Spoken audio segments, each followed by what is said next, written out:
নমস্কার বন্ধুরা, welcome to সম্পাস kitchen. সামনেই মহাশিবরাত্রি, আর মহাশিবরাত্রি উপলক্ষে আজকে তৈরি করব মহাদেবের প্রিয় প্রসাদ চূরমা প্রসাদ। আপনারা দেখুন, রেসিপিটা তৈরি করব খুব সহজ পদ্ধতিতে, বাড়িতে থাকা সামান্য ইনগ্রেডিয়েন্টস ব্যবহার করে। চলুন শুরু করি। সবার প্রথমে আমি একটা কড়াই বসিয়ে নিয়েছি। এবারে আমি ওভেনটাকে অন করে দেব। এবারে আমি কড়াই গরম করে তার মধ্যে দিয়ে দেব ঘি।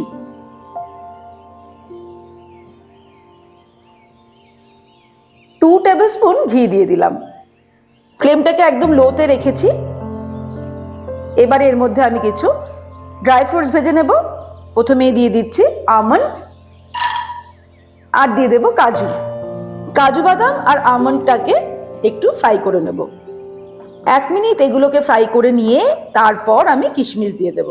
কিশমিশ দেওয়ার পরে আরো 30 সেকেন্ড এটাকে ফ্রাই করে নিতে হবে। তারপর এগুলোকে তুলে নেব। ব্যাস হয়ে গেছে।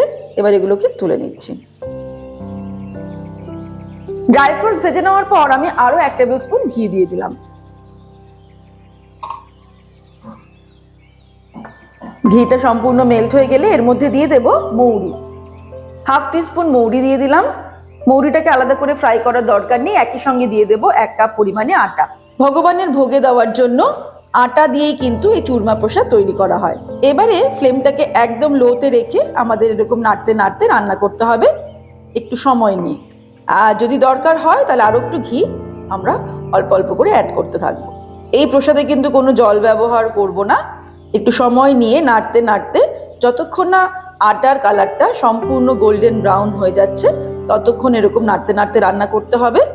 আর যেটা বললাম, যদি প্রয়োজন হয় তাহলে একটু ঘি অ্যাড করতে হবে।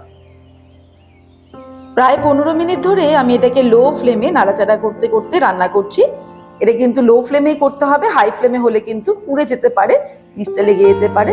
দেখো এখন কি সুন্দর রংটা হয়ে গেছে, আটার থেকে কিন্তু রংটা একদম পাল্টে গেছে। তবে সম্পূর্ণ এটা হয়নি। আমি এই ক্ষেত্রে এখন দিয়ে দেব এই ভেজে রাখা ড্রাই ফ্রুটস।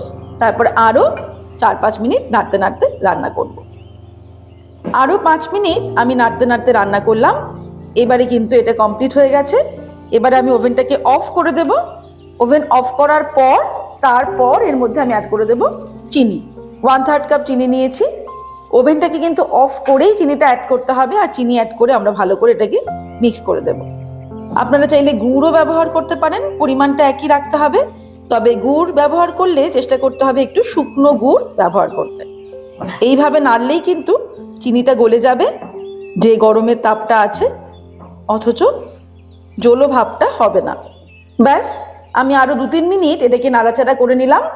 তৈরি হয়ে গেল ভগবানের চূরমা প্রসাদ।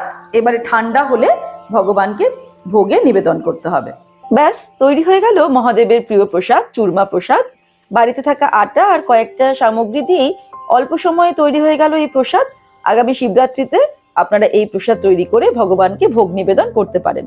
আজকের রেসিপিটা ভালো লাগলে রেসিপিটাকে লাইক করতে আর শেয়ার করতে ভুলবেন না। আর এরকমই দারুণ দারুণ রেসিপির আপডেট পাওয়ার জন্য সম্পাস কিচেন চ্যানেলটিকে সাবস্ক্রাইব করে নিন। ভালো থাকবেন, সুস্থ থাকবেন।